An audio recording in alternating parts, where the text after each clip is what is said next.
దేశం నాకు దేవత, సేవ చేయడం నా ధర్మం. మన దేశం మన బాధ్యత కాపాడుకోవాలి.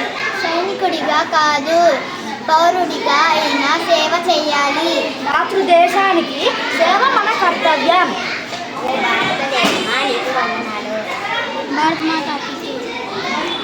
నిజమైన ప్రేమ అంటే దేశ ప్రేమ. మేరా భారత్ మహాన్. జై జవాన్ జై కిసాన్. మాతృదేశం కోసమే మా ప్రాణాలు. మన దేశం మన గర్వం. జై హింద్.